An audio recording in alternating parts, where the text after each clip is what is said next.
Bonjour à tous. Vous avez été nombreux à nous suivre en décembre dernier, à suivre notre webinaire consacré au projet de loi de finances 2026 que nous avions intitulé « Démêler le vrai du faux et anticiper les impacts sur votre épargne ». Aujourd'hui, on y voit enfin plus clair sur ce projet, finalement, cette loi de finances 2026. Et donc, je suis ravi de vous retrouver pour ce webinaire. Et on va envisager ensemble donc ce projet cette loi de finances et comprendre ce qui change vraiment, qui est concerné et comment identifier les opportunités pour adapter son patrimoine à cette loi de finances. Pour ça, j'ai le plaisir de recevoir Laura Potier, ingénieure patrimoniale chez Generali Wealth Solutions. Bonjour Laura. Bonjour Clément, bonjour à tous. Merci d'être avec nous. Est-ce que tu peux, en quelques mots, peut-être présenter Generali Wealth Solutions pour les personnes qui nous suivent? Bien sûr, donc Generali Wealth Solutions, c'est la société de gestion détenue à 100% par Generali et on intervient sur deux axes. D'un côté, l'ingénierie financière et de l'autre, l'ingénierie patrimoniale. Très bien. Avant d'entrer donc dans le vif du sujet et des mesures fiscales, on va essayer de comprendre un petit peu rapidement le contexte global. Donc aujourd'hui, la France reste dans un contexte de finances publiques sous tension. Le budget 2026 vise donc notamment et essentiellement à réduire ce déficit public avec un objectif pour l'année 2026 autour de 4,7% du PIB et un retour sous les 3% à horizon 2029. Laura, est-ce que tu peux peut-être rapidement nous présenter comment on arrive à cet objectif finalement Oui, donc effectivement, donc pour atteindre cet objectif d'un déficit sous les 3%, donc pour ça, l'État prévoit de combiner donc d'une part la réduction de certaines dépenses, la contribution des ménages les plus aisés et aussi le recentrage de certains dispositifs d'exonération fiscale. Et donc, avant de vous détailler les mesures donc, de cette loi de finances avec Clément, simplement quelques mots sur cette loi de finances. Donc, le Conseil constitutionnel s'est prononcé la semaine dernière sur la loi de finances. Donc, elle a été promulguée le 19 février et publiée au journal officiel le 20 février, donc vendredi dernier. Donc, ça y est, on a enfin une loi de finances, c'est définitif. C'est vrai. Et donc, chose importante peut-être, déjà pour tuer un peu tout suspense, mais donc la majorité des ménages, finalement, pour la majorité des ménages, il n'y aura pas on va dire, de révolution fiscale comme on pouvait l'annoncer en fin d'année dernière. Le barème de l'impôt sur le revenu reste indexé sur l'inflation, donc il n'y a pas d'augmentation mécanique de l'impôt lié à l'inflation. Et l'effort fiscal va finalement concerner essentiellement les contribuables les plus aisés, donc avec des revenus assez importants. Pour les autres foyers, donc pas vraiment de hausse massive de l'impôt. Pour commencer, donc on va se concentrer sur l'augmentation de la CSG, de la contribution sociale généralisée, avec un taux donc, qui passe pour cette CSG de 9,2 à 10,6%, soit une hausse de 1,4 points, ce qui fait augmenter les prélèvements sociaux de 17,2 jusqu'à maintenant à 18,6 à partir de maintenant. Laura, peut-être nous présenter quels sont les revenus concernés par cette hausse de la CSG. Oui, alors donc il y a effectivement des revenus qui sont visés par cette hausse de la CSG. Donc premièrement les dividendes. Donc ça veut dire que si vous faites des distributions de dividendes cette année, eh bien le taux de CSG qui s'appliquera, ce sera 10,6%. Le PER est également concerné par cette hausse. Donc il y avait eu des débats en fin d'année.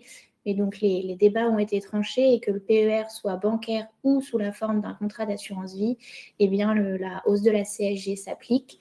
Ça s'applique également aux plus-values mobilières, donc tout ce qui est actions, obligations.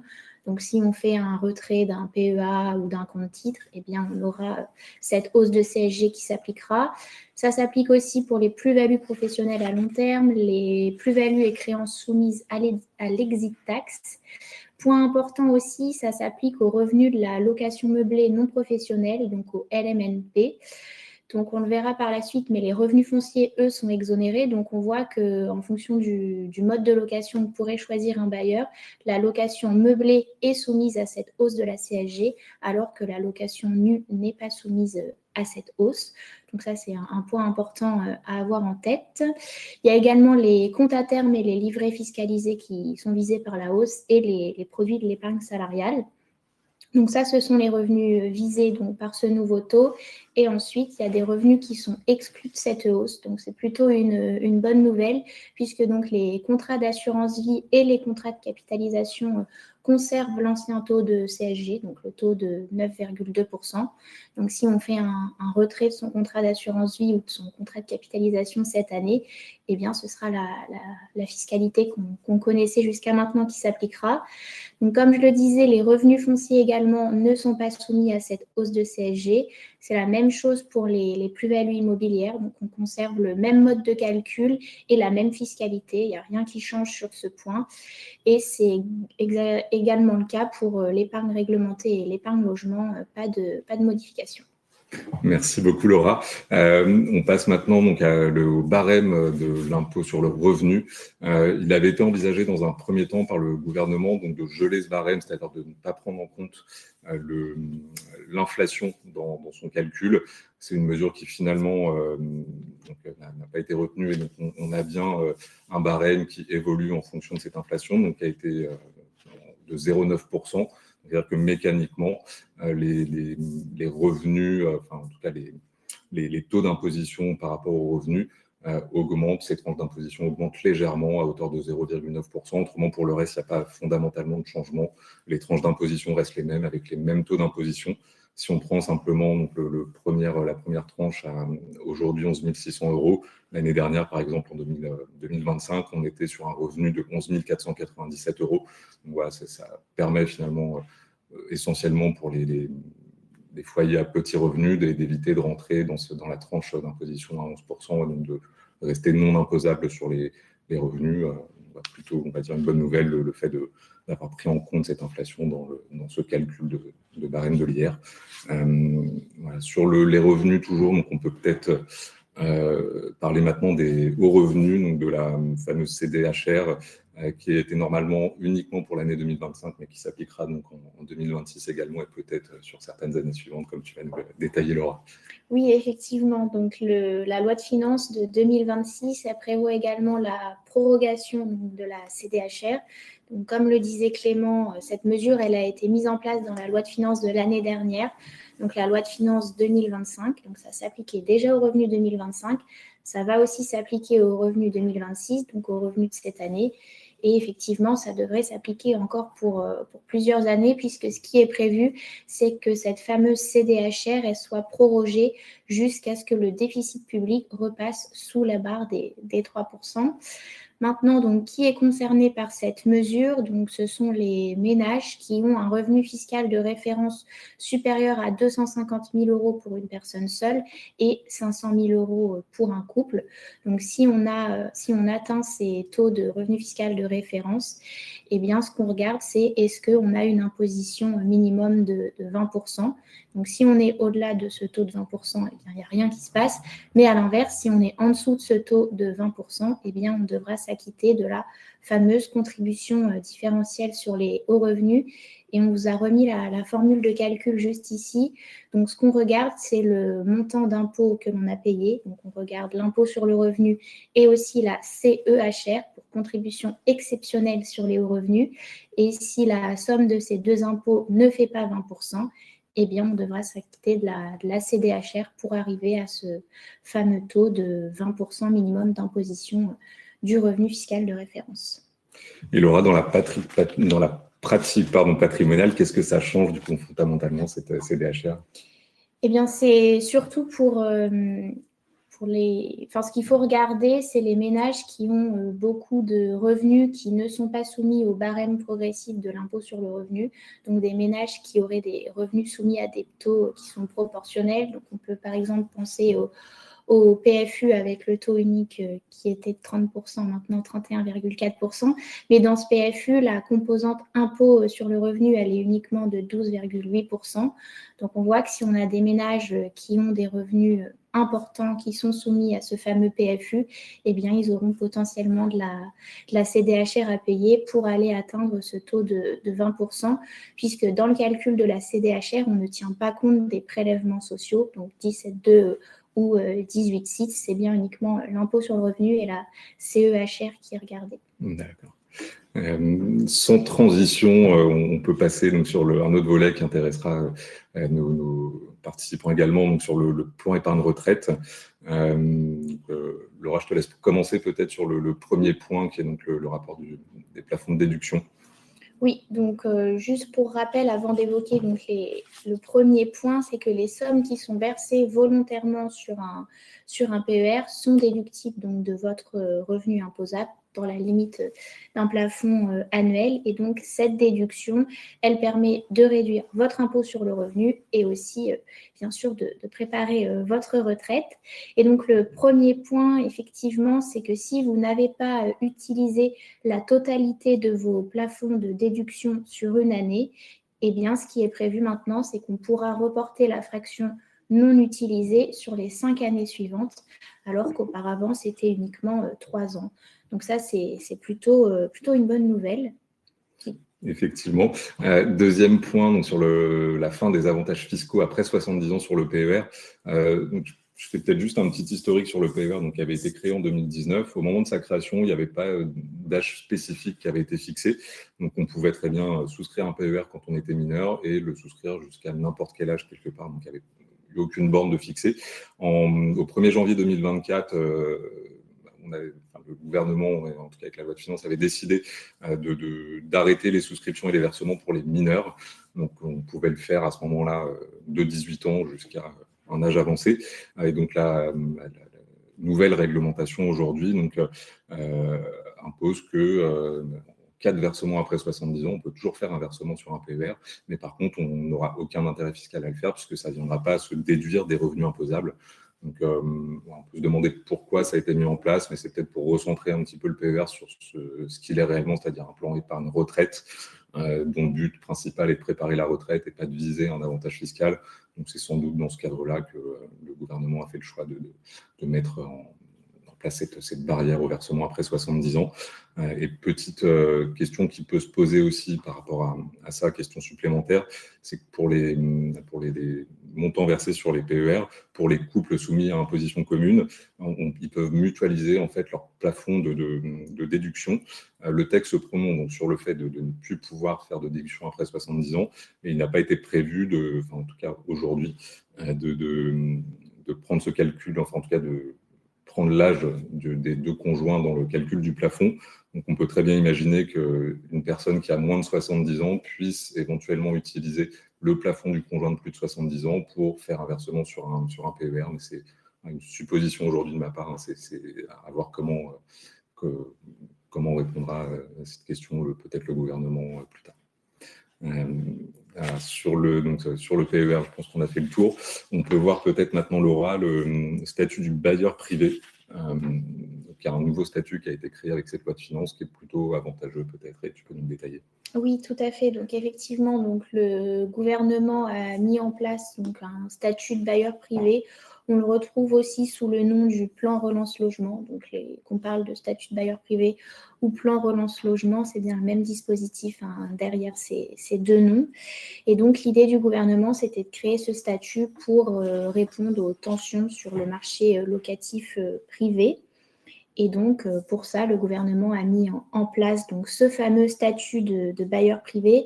C'est un statut qui est dit avantageux et incitatif par le gouvernement pour les fameux bailleurs privés. Donc, il y a eu de nombreux revirements au cours des discussions parlementaires sur la loi de finances. Mais donc, ce qui a été voté dans le texte permet à un particulier qui achète et qui loue un bien en location nue, d'obtenir des avantages fiscaux en amortissant donc le bien acheté. Et donc effectivement, c'est une bonne nouvelle puisque auparavant, cette possibilité d'amortir, elle était uniquement réservée si on faisait de la location meublée. Donc maintenant, que l'on fasse de la location nue ou de la location meublée, peu importe, dans les deux cas, donc on a la possibilité de mettre en place l'amortissement. Donc cet amortissement, il va permettre donc de venir réduire les revenus fonciers. Mais donc attention, cet amortissement, premièrement, il s'applique uniquement sur 80% de la valeur du logement et selon un certain taux d'amortissement. Donc, les taux d'amortissement varient entre 3,5% et 5,5%. Donc, on peut aller chercher des taux d'amortissement plus importants si on loue notamment dans du social ou du très social. Donc, ça, c'est le premier point. Et donc, une fois qu'on a pratiqué cet amortissement, on voit qu'on peut venir réduire nos revenus fonciers à zéro. Mais attention, là encore, le texte plafonne la somme des réductions à 8 000 € par an et par foyer fiscal. Et donc, ce montant peut être majoré de 2 000 € ou 4 000 € si on loue dans du social ou du très social. Et bien sûr, donc, comme toujours, en contrepartie de cet avantage fiscal, il y a des obligations à respecter. Donc, c'est ce qu'on vous a mis juste ici. Donc, le premier point, c'est qu'il faut s'engager à louer le bien pour une durée minimale de 9 ans. Donc, celui qui détient le bien doit s'engager à le louer au moins 9 ans et celui qui l'occupe doit l'occuper à titre de résidence principale. Donc, ça, c'est le premier point. Le deuxième point, c'est qu'il y a également des plafonds de loyer qui ont été mis en place. Donc, le loyer ne pourra pas être librement fixé. Il faudra respecter un plafond si jamais on veut amortir le bien en question. Et il y a également des plafonds de ressources pour le locataire. Donc, on ne pourra pas louer le bien à qui on le souhaite, mais bien à des locataires qui respectent un certain niveau de ressources. Et il y a également une restriction de temps, puisque donc pour le moment, ce dispositif, il s'applique donc aux acquisitions et aux permis de construire qui sont déposés donc entre le lendemain de la publication de la loi de finances, donc ça a eu lieu la semaine dernière, et le 31 décembre 2028. Donc pour le moment, c'est cette borne dans le temps qui a été posée donc à fin 2028. Merci beaucoup, Laura. Et pour finir, avant de passer aux questions, on va faire un focus de quelques points et quelques mesures qui avaient été envisagées et qui n'ont pas été retenues. Alors, on en a mis 4, il y en a beaucoup d'autres, mais on va se concentrer sur ces 4-là. La première mesure, c'est la création d'un nouvel impôt sur la fortune improductive qui avait fait beaucoup de bruit en fin d'année dernière, qui avait... belle levée de bouclier sur cette mesure-là, on va dire. Donc, elle avait vocation à remplacer l'impôt sur la fortune immobilière, et donc à prendre en compte l'immobilier, bien sûr, les objets précieux, l'or, les œuvres d'art ou le fonds en euros notamment, et notamment sur cette partie fonds en euros, on pouvait se poser la question de l'intérêt de l'intégrer dans cet impôt sur la fortune improductive.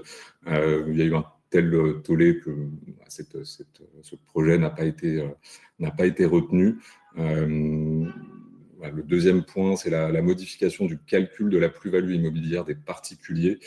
C'était notamment donc, sur la baisse de la durée de détention pour être exonéré de fiscalité. Donc, c'était une proposition de passer cette durée de détention à 17 ans pour ne plus avoir à payer de fiscalité sur la plus-value immobilière en cas de vente. C'est une mesure qui aurait été plutôt favorable aux propriétaires immobiliers, mais qui n'a pas été revenue. Donc, on revient finalement à ce qu'on connaît jusqu'à maintenant, c'est-à-dire une durée de détention minimum de 22 ans pour être exonéré de fiscalité, sachant qu'à 22 ans pour être exonéré totalement, mais qu'au fur et à mesure des années, vous avez un montant de fiscalité qui diminue dans le temps. Donc, du coup, on en reste à la règle telle qu'elle est aujourd'hui. Le troisième point, c'est la création d'un abattement de 15 932 € en cas de transmission en faveur de l'enfant issu d'une autre union. Donc ça visait les familles recomposées finalement. On sait qu'il y a de plus en plus de divorces et de remariages et donc forcément des enfants issus d'une première union. Le but, c'était donc de faciliter la transmission en faveur de l'enfant issu de cette première union du conjoint. C'était plutôt dans l'intérêt, on va dire, de la famille au sens large.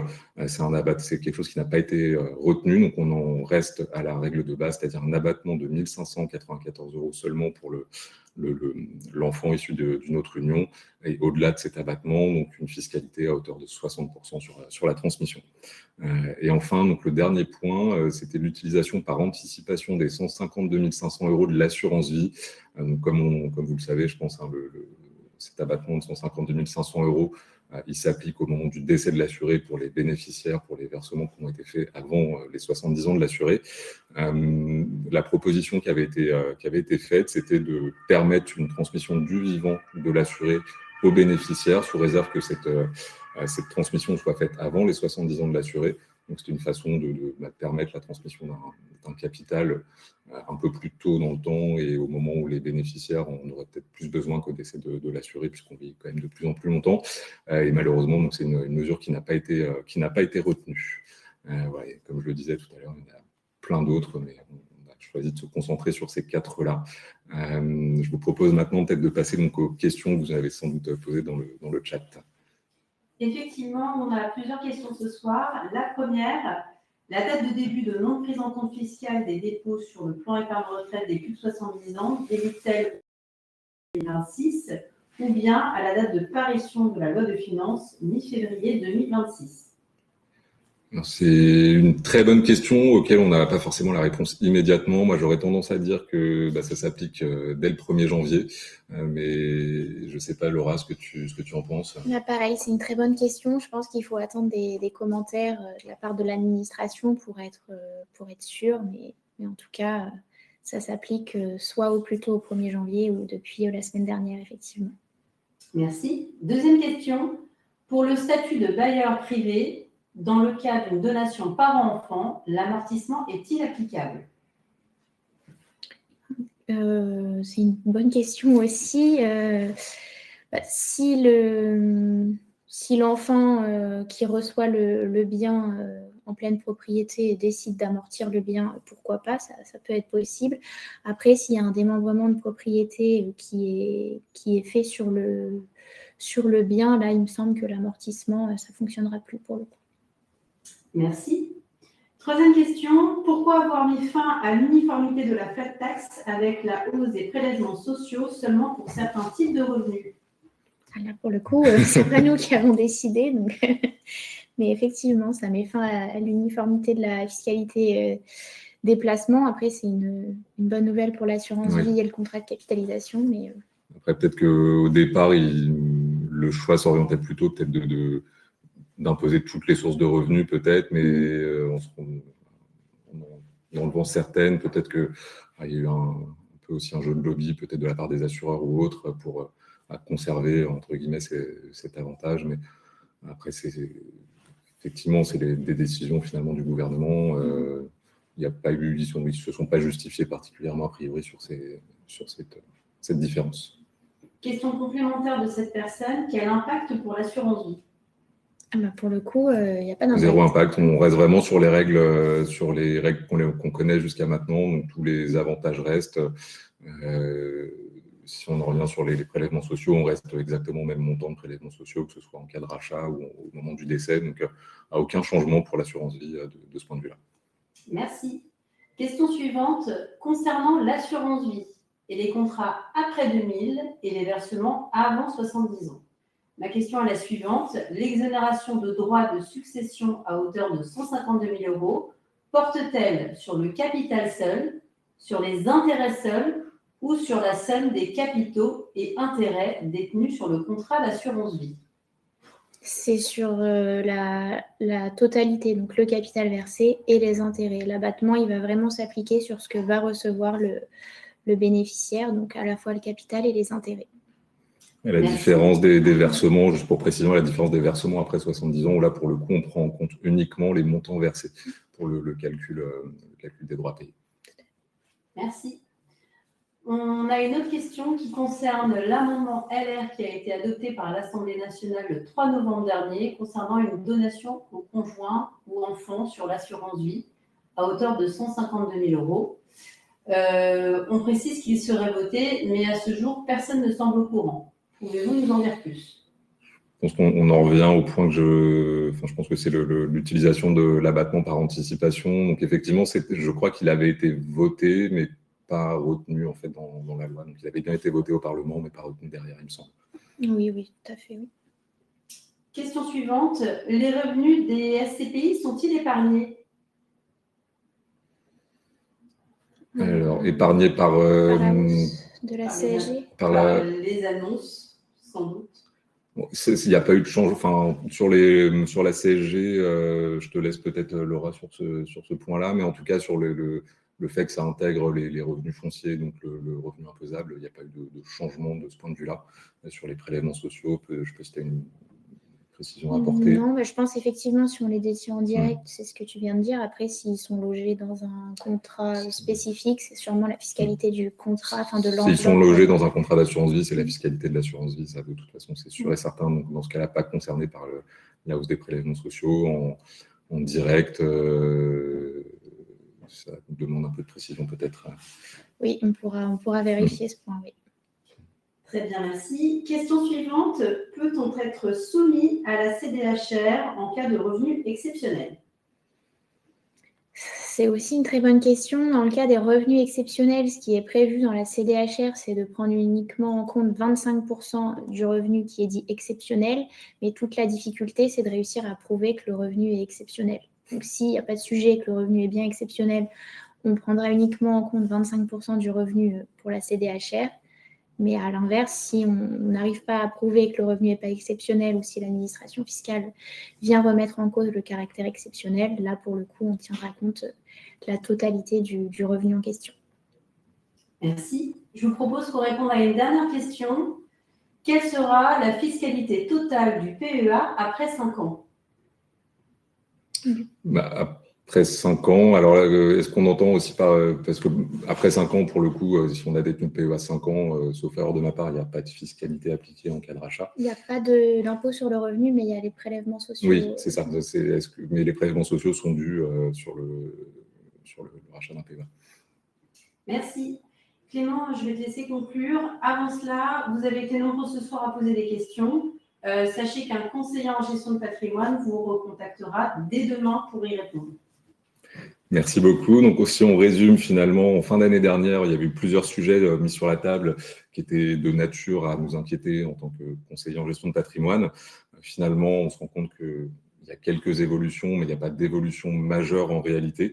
J'ai envie de dire la suite au prochain épisode lors du prochain vote de la loi de finances 2027 qui nous réservera sans doute aussi son lot de surprises.